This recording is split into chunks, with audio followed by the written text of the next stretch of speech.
Ron, to me, tell me if I'm wrong, but Mark Twain feels like that old story about the blind man and the elephant, that everybody who touches a different part of the elephant has a different description. Is that the case with Mark Twain? Everybody has a different way of thinking about Mark Twain. I think so. I think that Mark Twain is the largest literary personality that America has produced.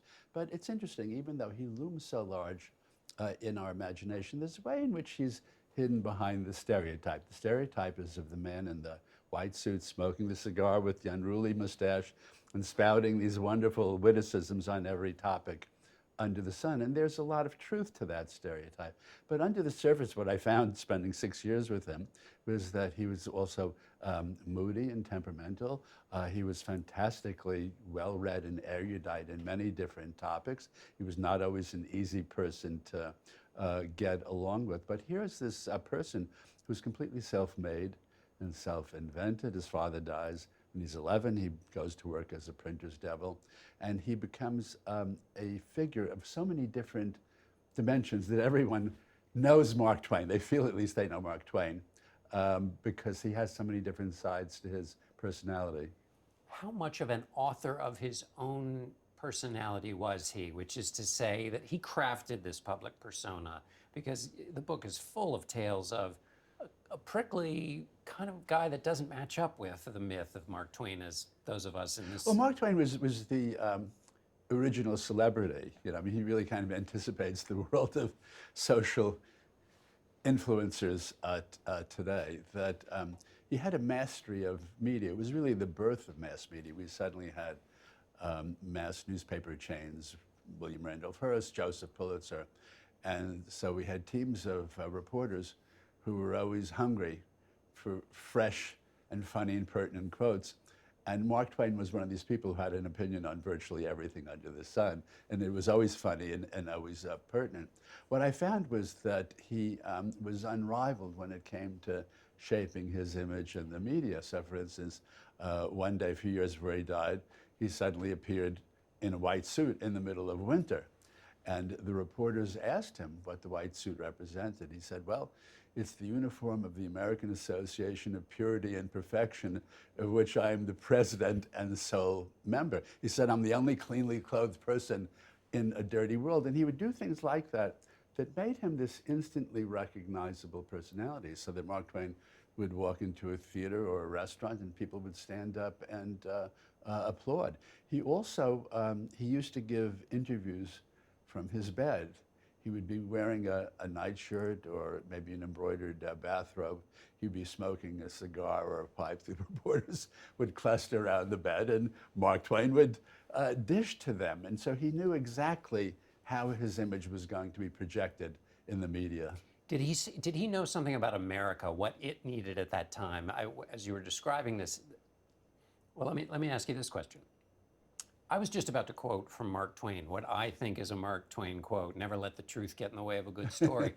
But there are so many made-up Mark Twain quotes. Was that difficult with the book, figuring out what he actually said or versus what he is attributed to have said? No, it was actually a few years ago. I was the speaker at the White House Correspondents' Dinner, and a few weeks before I spoke, my niece called me up and she said, I have a wonderful Mark Twain quote. And the quote was that politicians, like diapers, should be changed often and for the same reason. I ended my speech at the dinner with that line. Everyone roared with laughter. They all jumped to their feet and gave me a standing ovation. And I was very embarrassed to find out a few days later that it was one of the apocryphal Mark Twain quotes.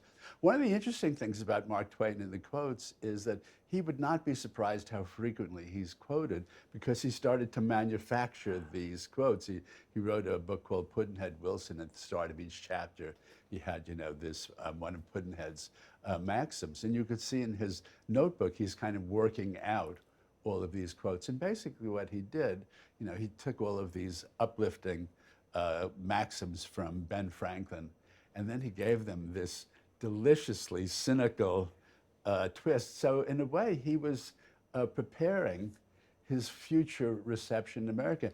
And I think actually, you know, aside from living politicians, he's probably still a single most widely quoted person in American politics. And there's always a handy Mark Twain quote. quote. It's a little bit like scripture. You can find a Mark Twain quote on almost any topic that will fit your preconceived opinion.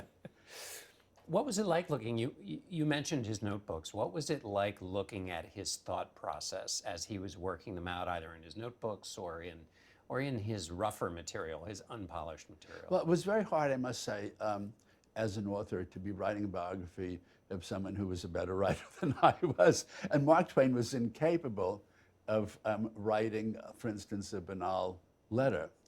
And it exhausted him. He complained about the persecution of kindly letters from well-meaning strangers.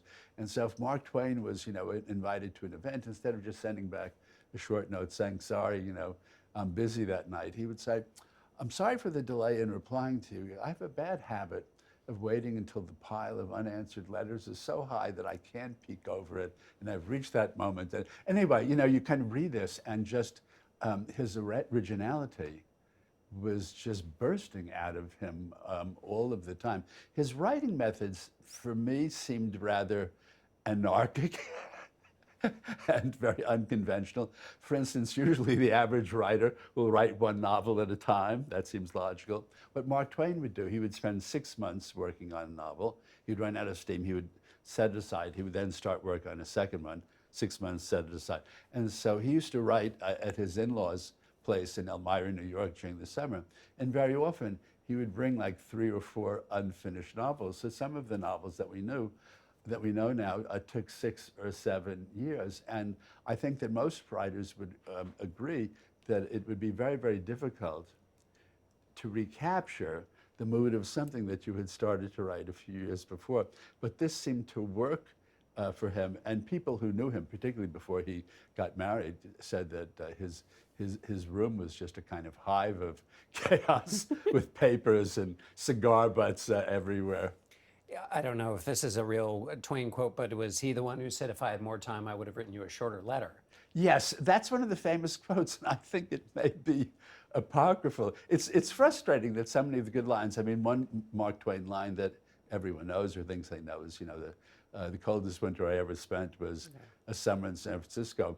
Mark Twain himself said that joke was already old by the time he was alive. So one has to be careful, but it's testimony to his power in the American imagination that if there's anything that's kind of funny and edgy and cynical, we're tempted to attribute it to Mark Twain. Where did Mark Twain get his edge? Because he was quite modern, in some ways anyway. To be ahead of your time, to have a voice that is so special. Where did that come from? I think some of it, there's an underlying anger and indignation that's always driving Mark Twain. And I think some of it goes back to boyhood. He had a very cold and distant father. He died when he was 11. And Mark Twain, who was so chatty on every topic under the sun, almost never talked about his father. He said only 2 things, which are very revealing. He said, my relationship with my father was one of armed neutrality. And then another time he said, my relationship with my father amounted to little more than an introduction. I think that his father was a forbidding figure. I say in my book that the father who found nothing funny spawned a son who found everything funny. And Mark Twain was much more like his mother, who was funny and vivacious, and she had this plain-spoken elegant eloquence. And he comes from the heartland, and part of his impact is that, literature had been dominated by well-bred people on the eastern seaboard. And Mark Twain, who had been a steamboat pilot and a miner, a journalist, had passed through many phases of his life, had met many different kinds of Americans, was suddenly writing about ordinary people, in the vernacular that they spoke. So all of this kind of wild, throbbing energy that still exists in the heartland, he was really the first to capture that. And he was not, a cloistered writer scribbling away in his study. He was someone who was very actively engaged with his society on every different level. His relationship with his father is so interesting as you sketch it. And as I was reading it, I thought, Ron's written about a lot of gargantuan men. Do you have a view about the kinds of characters you've written about, Morgan, Rockefeller, Grant, Washington, Hamilton, and their fathers? That's an excellent point. When I look at all the people that I've written about, the one common denominator is that there was a difficult or distant or domineering father. And I think that, Washington's father died young. Ulysses S. Grant was constantly being pushed by this domineering father. John D. Rockefeller's father was a bigamist who abandoned the family and took up with another woman. And I think what happens in those cases where it's a difficult or distant or even absentee father is that it toughens up the child. The child becomes really the surrogate father in the family at a very early age. And also, it's a lesson in dealing with adversity very early that I think helps later on. But it is very, very striking that all the men that I've written about had very, very difficult and complicated relations with their father and much easier and warmer relations with their mother, and kind of identified more with the mother, took after the mother more than the father. But the forbidding figure of the father is always looming there. You mentioned the ability to handle adversity. Let me ask first, in the literary sense, how did Twain ever have difficulty? We think of him as this just, well, as you say, the first celebrity. Yeah. Did he have difficulty with the literary world, though, in how he was received in the way that can sometimes haunt writers? Yeah, I think so. He was doing something that was brand new. He was an instant sensation. We tend to think of him with Tom and Huck and Life on the Mississippi, but his first book, Innocents Abroad, where he went on this cruise to the Holy Land with these pious Americans, and it's just a fantastically exuberant and hilarious book. It sold 100,000 copies. It was actually his best, selling book, and it was frustrating. He was always trying to kind of, recapture that early success. But yes, he had a lot of bad reviews. One of the difficulties that he had, particularly as time went on, Mark Twain we think of as the prototypical funny man, but he was really a very deep thinker, a very erudite man. And he regretted later in his life that he had not established one pen name, but two. Mark Twain, of course, was the pen name of Samuel Langhorne Clemens, but he was sorry that he had not established a second one so that he could write serious books. He was afraid. In fact, he wrote, most people don't know, he wrote a novel about Joan of Arc, and it's not an especially funny book, but the publisher omitted his name on the title page, basically because Mark Twain was afraid that people would feel cheated. They would see the Mark Twain book, they would open the book, prepared to laugh. And they didn't. People figured out pretty quickly who had written the book. And he also said that it was something of a problem. As his life went on, he would get up, let's say, as a toastmaster at a banquet, and he said, before he even opened his mouth, people would be on the verge of laughter. Well, that can be difficult. Most of the time, he was very funny, but it can be difficult if you walk into a room or you're at a dinner party and everyone expects you to be hilarious all the time. And he had a lot of very, very serious moods. It was not like having dinner with Groucho Marx. And also, I think he would have recognized a cheap laugh and would, I'm now projecting, but based on your description, and kind of felt it was unearned and therefore was phony. Yeah, he hated cheap laughs. One of my favorite Mark Twain lines, he was obsessed with the figure of Adam. There were all sorts of jokes about Adam, and he said that Adam had the great advantage. When he told the joke, he knew that nobody had told it before. Resilience. Yeah. He was, well, this is a double question. Resilience, did that help him, the resilience he would have gotten from his difficult father, did that help him with all of his financial woes and the punishing quick, the get-rich-quick schemes that went awry for him? Yeah, the tragedy of Mark Twain's life is that he made a fortune from book royalties and also from lecture fees. He married an heiress, a wonderful woman, Libby Langdon, from upstate New York, whose father had made a fortune in coal and timber and railroads. Mark Twain could have had a very easy, placid life. He and Livy build a 25-room mansion with 6 servants in Hartford. They have 3 beautiful, smart daughters. But he has a speculative itch that he can't control. He said, I have to speculate, such being my nature. Another time, he said, I have often been the easy prey of the cheap adventurer. And he not only finally lost his fortune, but he lost the fortune that Livy had inherited. She was such a wonderful wife, she never threw it in his face. But what happens is they have to close up the mansion in Hartford. They have to move to Europe for 9 years to try to economize.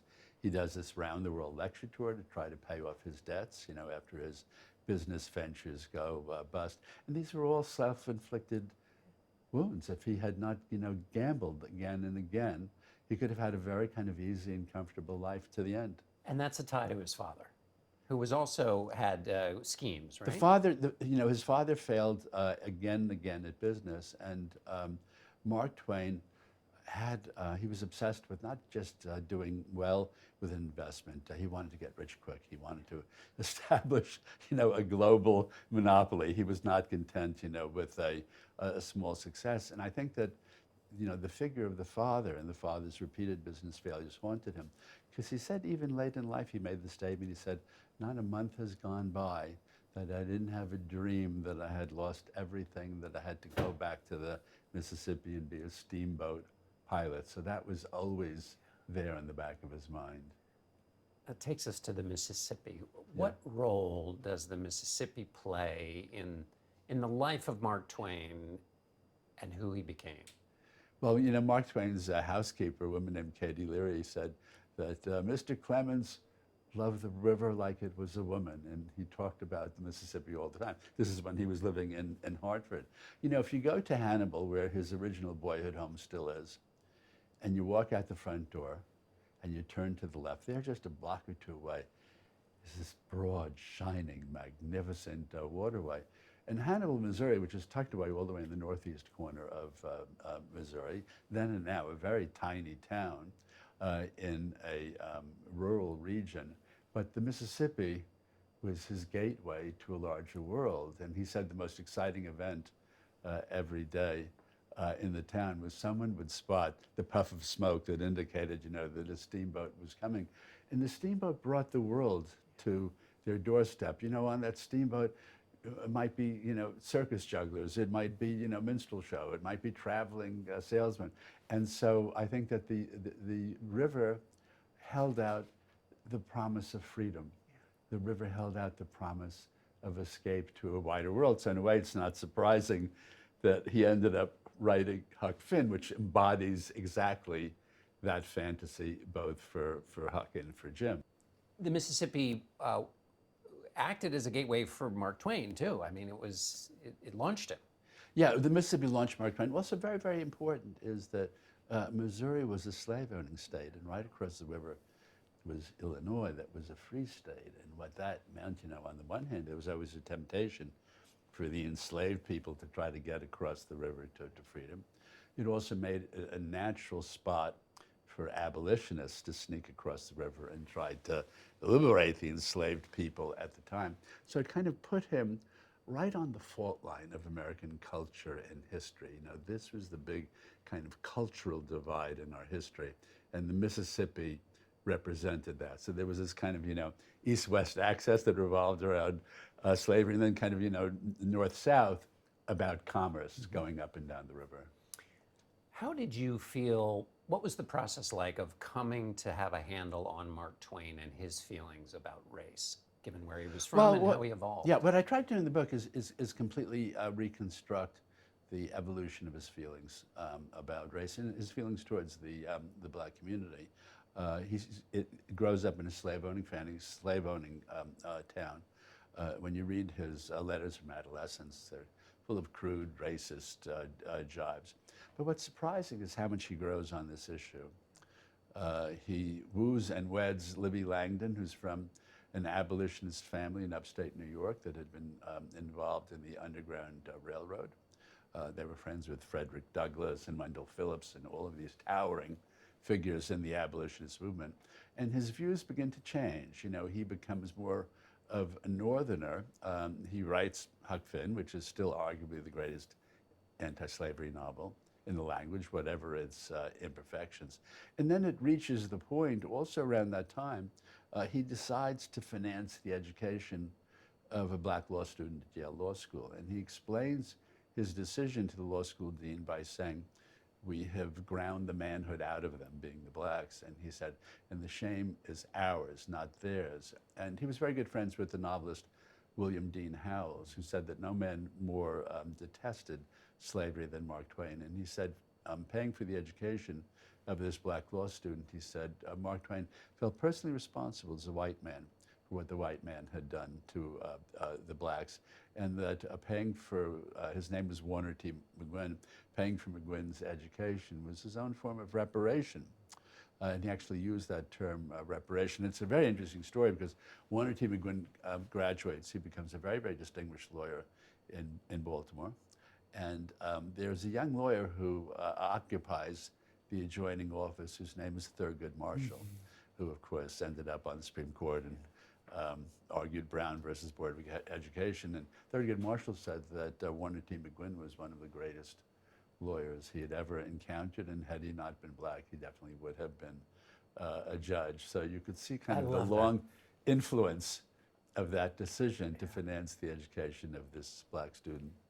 The abolitionist piece is so interesting to me in terms of his later evolution, because as you write and point out, he didn't just say crude and vulgar things about enslaved Americans or black Americans, but abolitionists as well. Yeah, no, he said that, you know, the abolitionists were hated with a splendid energy. The abolitionists in his boyhood was a sinister figure. And, you know, Mark Twain was very cynical about institutions, whether it was the church, the school, you name it. And part of it was, he said that in Hannibal, when he was a boy, a universal stillness reigned over the topic of slavery. Nobody saw it as an evil. In fact, he said in church they were taught that it had this kind of sacred sanction, that slavery was, you know, a pet project of the deity. So it made him very cynical. He actually saw ministers trading enslaved children. I mean, this was all kind of very shocking.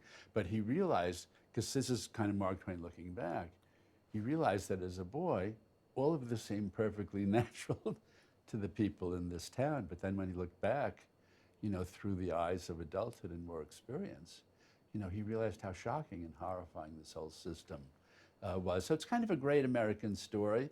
And he never becomes, I have to say, even though he becomes better and better on the racial issue, and I argue that no other white author engaged so fully with the black community, he's never perfect. It was, my heart always sank when I would see the N-word in one of his, you know, letters. So he doesn't become a paragon. The writing of biography, you learn, is not writing about saints or sinners, but all of these strange amalgams we call human beings. How difficult is it, or is it not difficult at all, to place him in America's racial evolution as a person writing in the year 2023 or whenever you were writing it? Because, of course, our world is so different. Is that difficult, or do you have a trick now, having written so many, to place a person who is also breaking barriers at one point in their life, nevertheless within their time, on an issue like that? Yeah, no, it can be difficult, because I think that part of the trick writing biography or history is that you have to think yourself back into the culture, you know, and mores of the time. At the same time, you want to bring contemporary values, you know, to the story. So I think that you need a kind of bifocal vision. I had this problem most in writing the book, the whole story about Mark Twain and the so-called angelfish. You know, after his wife, beloved wife, dies in 1904, strange things start happening in Mark Twain's life. He did a lot of lecturing, and suddenly he announces that he wants to lecture at women's colleges. He said, I have the college girl habit. But wait, it gets worse. He then starts collecting girls between the ages of 10 and 16. That was his verb, collecting. And he had about a dozen of them, and they became members of his aquarium club. They were called the Angelfish. He was the admiral of the club. It was actually headquartered at his house in Reading, Connecticut. And the girls adored him. They were enchanted by him. I have to point out there was no sexual impropriety. He was never, accused of groping or anything like that. In fact, he was very careful. He would engage the mothers and the grandmothers. But he spent a ridiculous amount of time with these girls, about half his correspondence in later years with these girls, and he was spending much more time with these girls than his daughters, who kind of took this as a personal, rebuke to them. Now that's difficult to write about it because at the time, people tended to see it as this charming eccentricity, of an elderly man. We look at it and we find it appalling, even though he was not groping the girls. There's something very disturbing going on. And there was also, as we get into it, there was like an obsessive quality of his pursuit of these girls, and he would badger them to spend hours, days, even entire weeks at his house. So it's different, I have to say, from, in the case of Lewis Carroll, where there might seem to be a parallel, but Lewis Carroll collected nude photos and nude drawings of the girls. That was, clearly a, different level of involvement with these girls. Whatever Mark Twain's underlying impulses, the relationships were chaste, but still very, very peculiar. And for us, I'm sure everyone, who reads the book is going to find this very, very strange and uncomfortable. Was that the biggest thing that surprised you about Twain? What was the biggest thing? I think the biggest thing that surprised me about Mark Twain was this fatally alluring fantasy of becoming a tycoon. In fact, there's one point, even after he's kind of lost a fortune and had to do this around the world lecture tour, and he's paid a very, very heavy price. The family's been driven into exile 9 years because of his speculation. But he suddenly decides that he's going to buy the rights to a device that prints patterns on textiles and carpets. And he writes to his friend Henry Rogers, who was a mogul at Standard Oil. He said, we should buy up the patents worldwide for this. He said, people will call it a trust, but it can't be helped, And so immediately, and he had known nothing about this, and he jumps like in 24 hours from knowing nothing about this device or this industry to the fact that he's going to be running this global monopoly of it. And he was really incurable. I mean, I could see from the beginning that he had this speculative instinct, but I didn't realize how deep it went and how compulsive it was, even though it had done terrible damage to him and his family. Yes, it overtook him. It was. Yeah. As you were writing, did you ever feel him looking over your shoulder since you spent so much time with him? It's hard. I have such admiration for him as a writer, and he had such a high regard for the English language. He used to say that the difference between the almost perfect word and the perfect word is the difference between the lightning bug and lightning. And so I would kind of imagine, Mark, are you looking, is this the lightning bug or the lightning, as I was writing it. But it was such a joy to have his humor and his language coursing through my life. I felt as I was writing that maybe my prose was a little bit more liberated because I was writing about Mark Twain. After all, when I was writing about Ulysses S. Grant or George Washington, I was writing a lot of battlefield scenes about thousands of people, dead at Shiloh. Well, it doesn't allow much room for humor when you're writing about that. Whereas writing about Mark Twain, you end up entering into almost every human emotion. In fact, his authorized biographer, Albert Bigelow Paine, who spent a lot of time with Mark Twain, said that he had every human strength and every weakness. There's a kind of everyman quality. In fact, he was asked at one point how he knew so much about human nature and all of these different types of people. And he said, I just have to study myself. He felt within himself that he had every kind of human potentiality, both good and bad.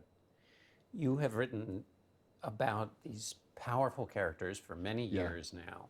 Yeah. What is it like to have them in your head in the way you just described? Twain, of course, is different, but What's that experience like, carrying around for many years these characters in your head?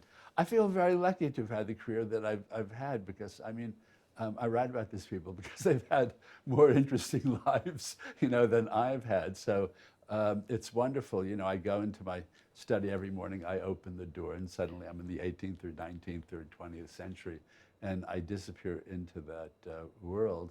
I enjoy figuring out what makes people tick. I enjoy studying people's psyche. I think if things had not worked out in my writing career, I would have enjoyed being a therapist. So for me, at the center of all the books is really the psychological study. But I feel kind of very privileged to be in the company of these people, whether they are doing good things or doing bad things. I always tell writing students, I don't know if they still use this term, it's a little bit like being a second story man.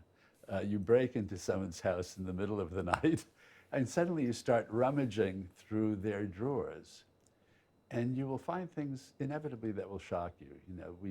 We all have our flaws, and usually the bigger the flaws, the better hidden that they are. And in writing biography, if you go into the book excessively admiring this person, you're probably going to be disillusioned. Conversely, if you go into the book hating the person, which I wouldn't recommend, but if you do that, you'll probably find unexpected redeeming qualities. So it's a process of sort of wrestling with the good and bad in people, and sometimes you get it right, sometimes I have tried as a biographer to simply be as honest and straightforward and accurate as I can. I mean, for instance, particularly since it occurs towards the end of his life, I have a lot on Mark Twain and the angelfish. I wish that whole episode, didn't happen. Particularly since it occurs near the end of the book. It's not exactly the note that I want to end on, but that's where it is. And I feel that as a biographer, I have to follow wherever the story leads me. When you finish, do you miss him? No, actually, I'm relieved because my books, as everyone knows, are very long. There's an enormous amount of information that I'm carrying around. And so there is a delete button in my brain that wants to erase the whole book. Also, I have to make room for the next book. There's only enough room, for one book. But it's such a colossal effort to do the book, and I'm carrying around this massive amount of information that when I finish the book, my mind wants to relax, and it's almost like sediment that starts, sinking out of my brain. Well, congratulations. It's Thank an you. extraordinary book, and Thank I'm you. very grateful that you spent so much time with me. Oh, this has Thank been you, a delight. Thank Yeah, you. it's so nice to see you again. Okay. Yeah.